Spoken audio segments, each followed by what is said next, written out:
Hello everyone, this is Darcenovia here, and this is my review on the Star Trek novel Rising Sun. This is the last novel before Unity, and, well, Rising Sun is a novel that takes place during the stories that Jake was not a part of in the series, like Gateways, Horn and Ivory, the Gamma series, this, and Along Course Section 31, Abyss. This takes place around the same time as all of these stories.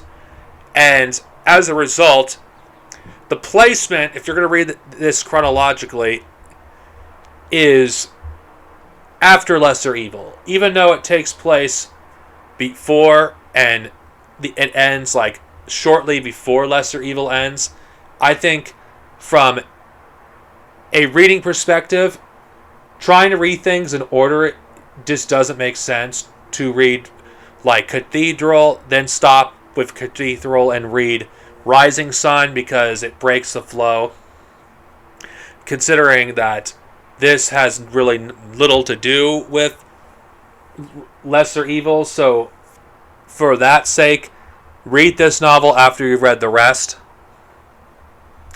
Both Lesser Evil and Rising Sun both lead to Unity, and they both take place shortly before Unity, but it's better to read Rising Sun because it gives more context for what's to come in the novel Unity. And since Jake was stranded at a different part of the galaxy and he disappeared, this novel answers the question, what was Jake doing? What was Jake doing during the events of all these other stories? Now, with the exception of Left-Handed Destiny, I think you pretty much need to read every novel in the relaunch in order to not get lost. Rising Sun, I do feel like, for the most part, can stand on its own, but you do need to have some knowledge of the other stories. But as a novel of its own, how does it hold up? Since it's part of a bigger story, I don't recommend reading this unless you have read, like I said earlier in the review, the other books in the series. Now, how's the story in this novel? Well, considering this is a story that takes place during the events of the rest of the series, and it's pretty much isolated, I think the author takes advantage of the fact that she can tell a good story with Jake and not have to worry about stepping on the toes of other writers. Because while everyone else is doing some exciting things, Bajor is dealing with joining the Federation. Alice Vegan is dealing with his stuff in the Gamma Quadrant. Nog is dealing with his own issues. So is Bashir and Ezri. Jake is dealing with his own issues regarding who he is as a person, and are his choices really his own? Is he defined only about who his father is? Because a lot of people just see Jake as the emissary's son. They don't see him as Jake Sisko. They just see him as the son of Benjamin Sisko. And this is something I wish that was explored in the show. It's a shame, because I think Jake could have been an interesting character, but all the love was given to Nog, which Nog is an amazing character. But I feel like there was a lot of room for Jake. I wish they would have focused a lot on the non-Federation characters. They gave Odo tons of love. Same thing with Kira and Quark. I guess there was no room for Jake, which I can understand. This is one thing I think the novels do well.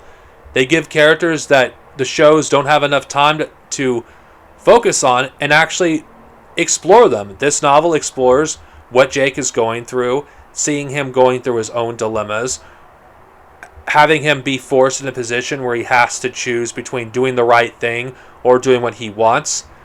And ultimately, we know what Jake is going to do. And it actually, even though we know ultimately he's not going to do the selfish choice, I do think it is good that we explore a side of Jake that we don't get to see in the show, considering the show has so many characters as it is, and there is no time to explore them all in depth. And I think this novel does a good job of exploring Jake, and not to mention with Jake as the only character from the cast of Deep Space Nine in this novel, there wasn't a bunch of characters to clutter the pages, so readers were able to read Jake's thoughts and not worry about shifting between him and other characters. Yeah, there's other characters that we read from different perspectives when Jake is present, but Jake is still the main character of this novel. He's still the heart of the story. And a character that appeared very early on in Deep Space Nine, who we all thought was dead, it comes back in here. And I thought the way she was introduced was great. Now, what made me want to read Rising Sun was actually that character alone. It's like, wait, how is this character alive? I thought she was dead. Because she appears at the very end of Lesser Evil. And I think the way Lesser Evil sets up Rising Sun, I thought was brilliant. Because Rising Sun, even though takes place before the rest of these stories, it still makes you intrigued enough that you want to know what Jake was doing.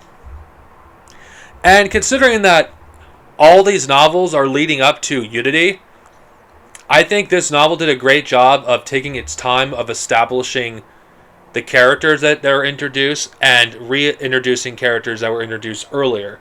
And we get to learn more about the prophets of Bajor and how there's species of other parts of the galaxy that worship the same gods as the Bajorans, though by different names, which offers an interesting perspective.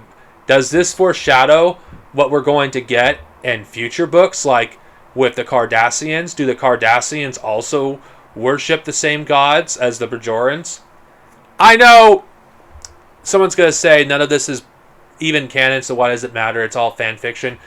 I don't care about that. I think it's an intriguing thought, considering the fact that none of these characters are really going to be explored again in canon, that the novels are pretty much all we have. And I do appreciate the authors going out of their way to actually explore concepts and characters that the shows just don't have time for or unwilling to do. And I think Jake got what he deserved in this novel. I think he got a really good story. I think Jake, in the hands of a in-depth author, this would have been terrible. But the author of S.T. Perry actually made you want to read about Jake, because the character felt in character. He felt like a young adult who has been through a lot, who lost his father and is desperately wants him back in his life.